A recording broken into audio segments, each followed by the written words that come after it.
Psycho killer कौन सी हद पार कर सकता है, यह आपने हमारे पिछले 2 वीडियोस में देखा ही होगा। तो चलिए एक नई कहानी की ओर।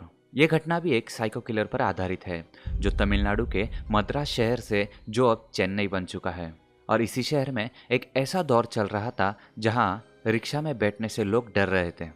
इसके पीछे की वजह थी ऑटो शंकर, जिसने मद्रास की सड़कों को एक खौफनाक मौत की सड़क बना दिया था। तो आज की यह कहानी है इसी शंकर से संबंधित, जिसने शराब, सेक्स, खून और शबाब जैसे तमाम घिनौने काम किए। गौरी शंकर एक ऐसा साइको या एक सीरियल किलर कह सकते हैं, जिसने 9 से ज़्यादा लड़कियों को अपना शिकार बनाया।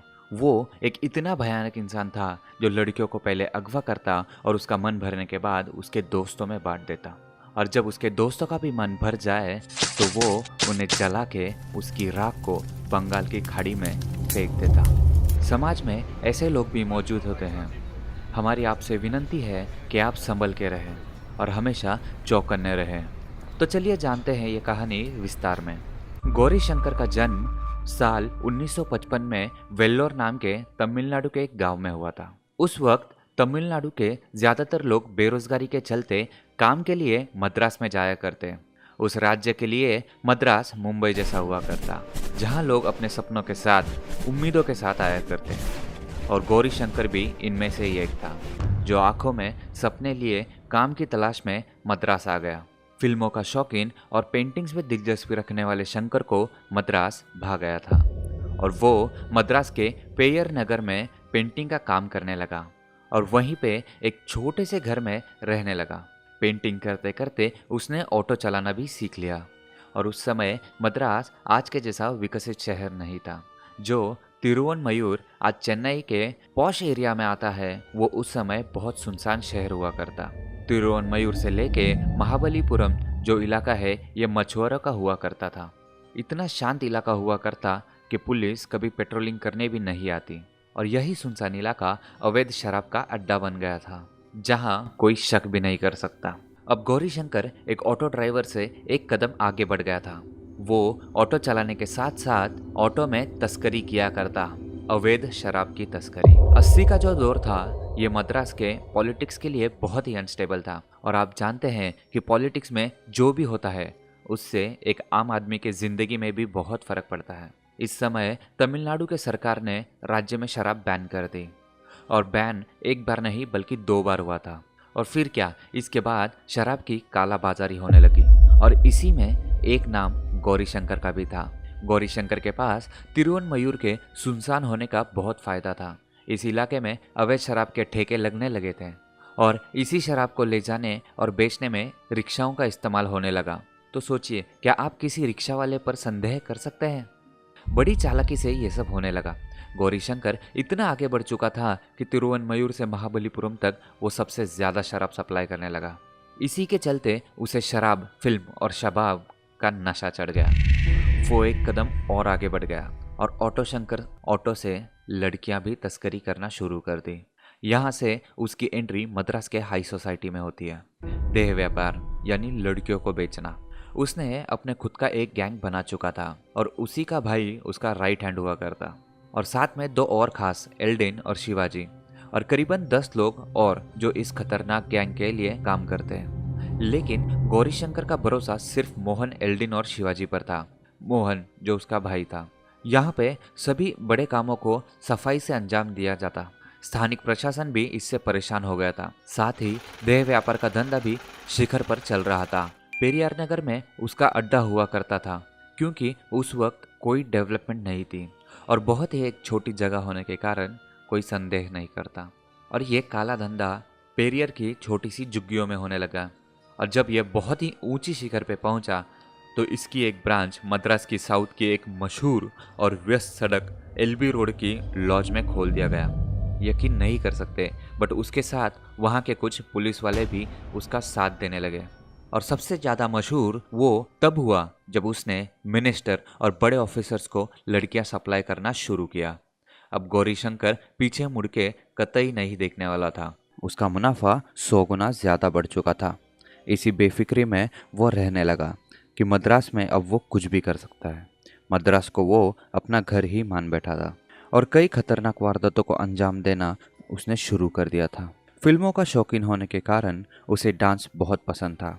वो अक्सर फिल्मों की दुनिया में ही रहता और यही सब देखकर उसे लड़कियों की छेड़खानी करने का, वो बलात्कार करने के विचार आने लगे। दिन बढ़ते गए, धंधा बढ़ता गया और फिर एक दिन समय ने गुलाटी मार दी। साल 1987 पुलिस के मुताबिक एक युवा महिला ललिता शंकर ये पहली पीड़िता थी जिस पे शंकर का खौफ बरस चुका था। वो शंकर से छुटकारा चाहती थी, इसलिए वो अपनी एक साथी सुधा लाई सुधु के साथ वहां से भाग निकली, लेकिन उसका पीछा करा गया और उसे पेडियार नगर वापस लाया गया। यहाँ पे लाकर इनकी हत्या कर दी और लाशों को जला दिया गया और अवशेष एक कंबल में लपेटकर बंगाल की खाड़ी में फेंक दिए गए। इसके कुछ समय बाद शंकर का सामना मोहन, गोविंद, संपत से हुआ, जिन्होंने कुछ महिलाओं को एलबी रोड लॉज से ले जाने का प्रयास किया और फिर बड़ा झगड़ा हुआ। होना क्या था, तीनों ने इतना पीटा कि उनकी वहीं मौत हो गई और फिर उन्हें पेडियार नगर लाके लाशों को जला दिया और अवशेष वहीं दफना दिए। इन 5 हत्याओं के बाद उसने रवि नाम के लड़के की भी हत्या कर दी। 24 दिसंबर 1987 को इद्राजी रामचंद्र का निधन हो गया और जनवरी 1988 और 1979 के बीच महाराजनीतिक संकट का दौर रहा।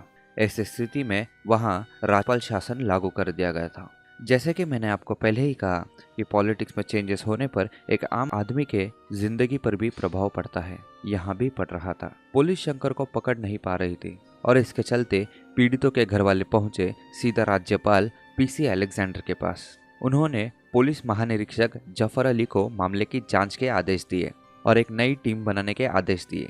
इसी टीम में पड़ोसी तिरुवन्नमलई के जिले का एक पुलिस कांस्टेबल भी था जो शंकर के प्रभाव में था, जो शंकर से परिचित था और अच्छी तरीके से उसे जानता था।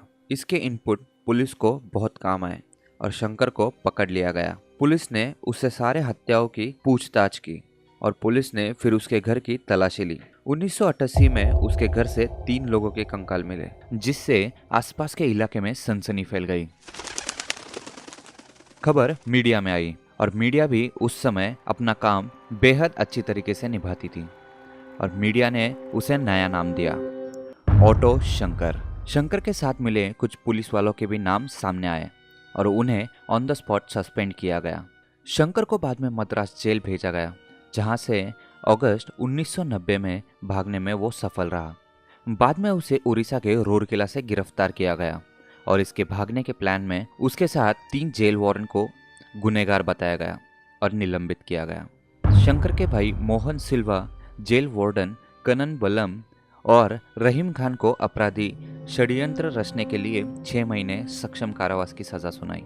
अब यहाँ से इसके खिलाफ कोर्ट में ट्रायल शुरू हो गया।